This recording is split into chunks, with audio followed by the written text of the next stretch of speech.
हरि ओम तत्सत। आज हम आपको अपनी आँखों के लिए कुछ यौगिक उपचार, कुछ यौगिक व्यवहार, कुछ आसन बतला रहे हैं। आँखें हमारे शरीर का सबसे सेंसिटिव एरिया है। यदि ये ख़राब हो जाएंगी तो शायद हम जीवन का आनंद भी नहीं ले पाएंगे। तो इसलिए आँखों के लिए ख़ास तौर से ध्यान रखना चाहिए और उनका रख रखाव भी अच्छे ढंग से होना चाहिए। ज़्यादातर इसमें रख रखाव की वजह से ही परेशानी आती है। यदि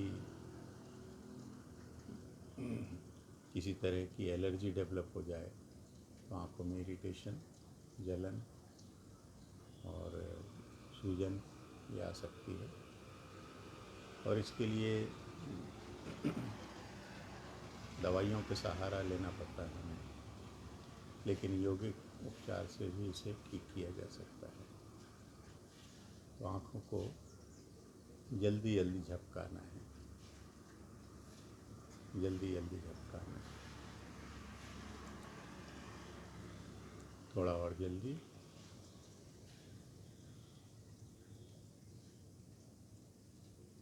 थोड़ा और जल्दी। दूसरी क्रिया, इसे ताकत से भींचना है। ढीला छोड़िए, ताकत से भींचिए, ढीला छोड़िए, ताकत से भींचिए, ढीला छोड़िए। इसे कई बार कीजिए। 2 क्रियाओं के बाद में तीसरी क्रिया है, दाहिनी ओर देखिए, बाईं ओर देखिए, दाहिनी ओर, बाईं ओर, दाहिनी ओर, बाईं ओर, दाहिनी ओर, बाईं ओर, आकाश की ओर, धरती की ओर, आकाश की ओर, धरती की ओर, आकाश की ओर, धरती की ओर। चक्र बनाना है क्लॉकवाइज।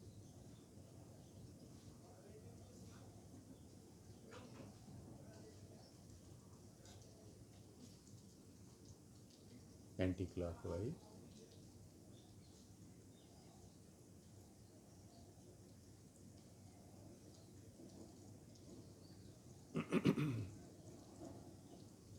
नेत्रों को विश्राम दीजिए।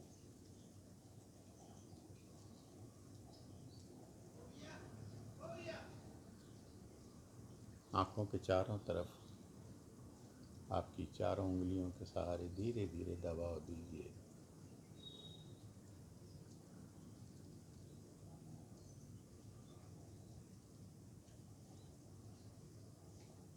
मसाज, आपकी आँखों की मांसपेशियों को मसाज दीजिए। बंद आँखों से स्वास्तिक का चिन्ह बनाइए।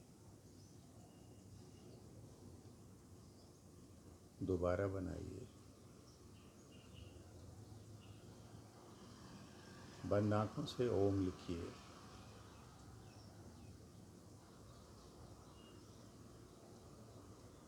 दोबारा लिखिए।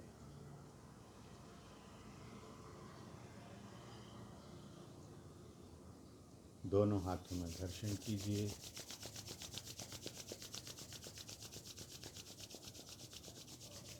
आँखों पर लगाइए।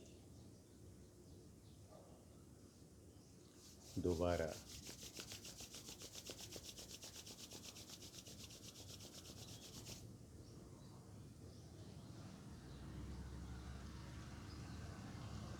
चेहरे की मालिश कीजिए।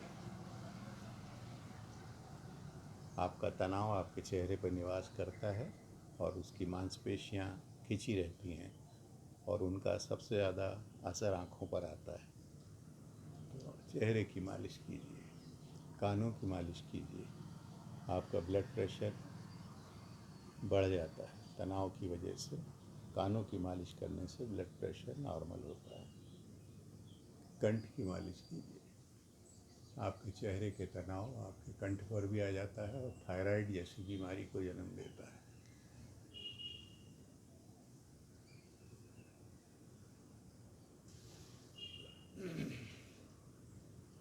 इसके बाद में प्राणायाम, अनुलोम विलोम प्राणायाम इसके लिए सर्वोत्तम है, जो आँखों को फ़ायदा दे सकता है। तो दाहिने हाथ की तर्जनी और मध्यमा को अंगूठे की जड़ से लगा दीजिए। अंगूठे से दाहिनी नासिका बंद कीजिए। बाईं नासिका से श्वास लेना है, दाहिनी नासिका से छोड़ना है। दाहिनी नासिका से लेना है, बाईं नासिका से छोड़ना है। इसे लगातार करना है, 5 मिनट, 10 मिनट, 15 मिनट, जितना समय आपको परमिट करे। कंडीशन ये है कि आपको यहाँ पर बैठना है। You have to remain at this place. यहाँ से जब श्वास आएगी तो यहाँ पर आप रोकेंगे उसे और यहाँ से विदा कर देंगे। जब यहाँ से सांस आएगी तो यहाँ रोकेंगे और यहाँ से विदा कर देंगे। आप देखेंगे कि नाक, आँख और कान, इन तीनों का संबंध इसी जगह से है, आज्ञा चक्र से। आज्ञा चक्र से ही ये तीनों सेंटर्स, तीनों आपकी इंद्रियां जो हैं कंट्रोल होती हैं। यदि आप अनुलोम विलोम प्राणायाम का उपयोग करेंगे तो इन तीनों जगह पे आपको फ़ायदा मिल जाएगा। तो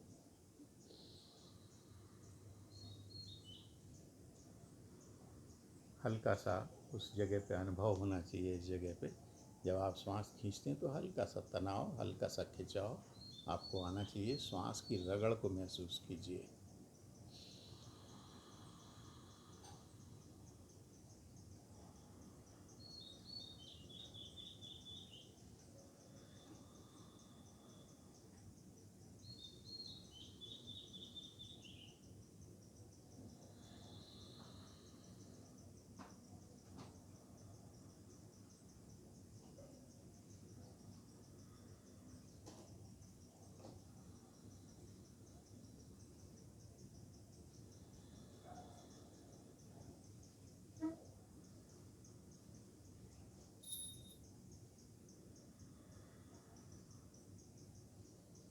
जब अनुलोम विलोम पूरा हो जाए तो दोनों नासिका से, जब आपके दोनों स्वर चलने लगे तो दोनों नासिका से श्वास को ले जाना है, तिलक स्थान पर विश्राम देना है और उसके बाद में सहज ही विसर्जन करना है। आंखें बंद करना है।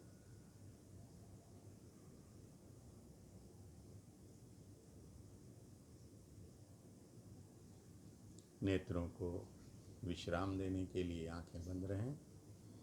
श्वास का सहारा हो।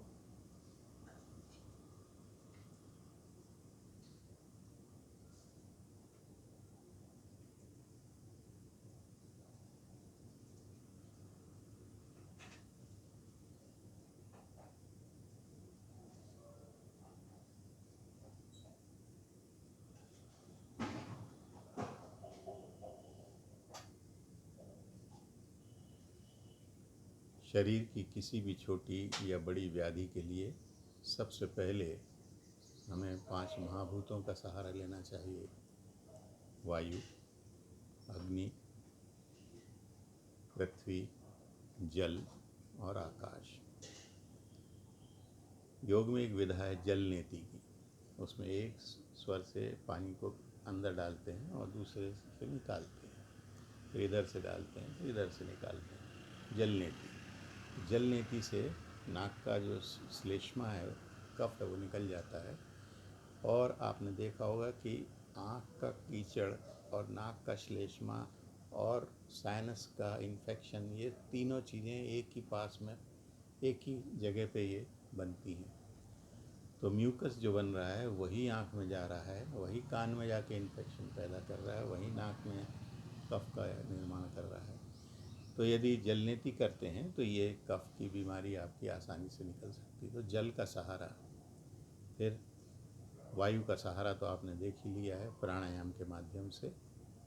फिर अग्नि का सहारा, यहाँ पे सिकाई करना, यहाँ सिकाई करना। आपके साइनस को गर्म या ठंडा, या तो गर्म या ठंडा, इन दोनों में से कौन सा चुनना है, इसे आपको स्वयं निर्णय करना है।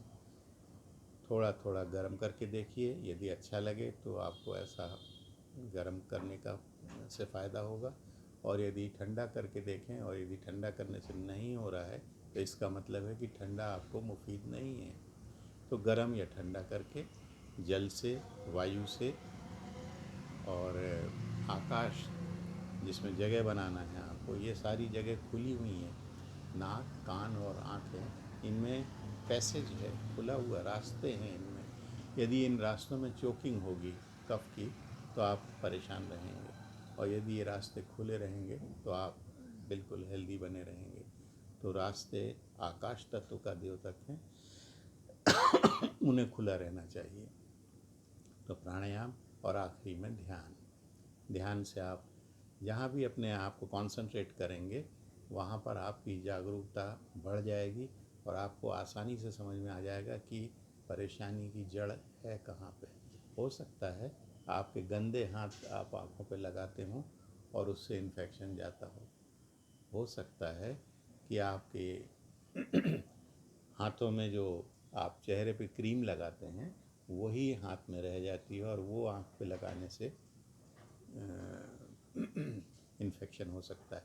कई लोगों की नाक में उंगली डालने की आदत होती है, वो नाक में उंगली डाल के ये भूल जाते हैं कि नाक में से निकला हुआ श्लेष्मा भी लगा हुआ है, और वो आँख पे लग जाता है तो वहाँ से प्रॉब्लम हो जाती है।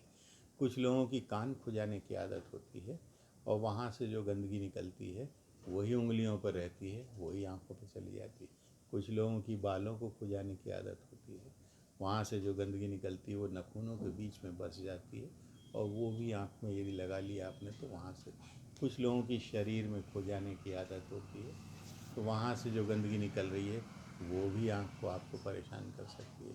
तो अवेयरनेस जितनी ज़्यादा होगी उतने आप हेल्दी रहेंगे, स्वस्थ रहेंगे। धन्यवाद।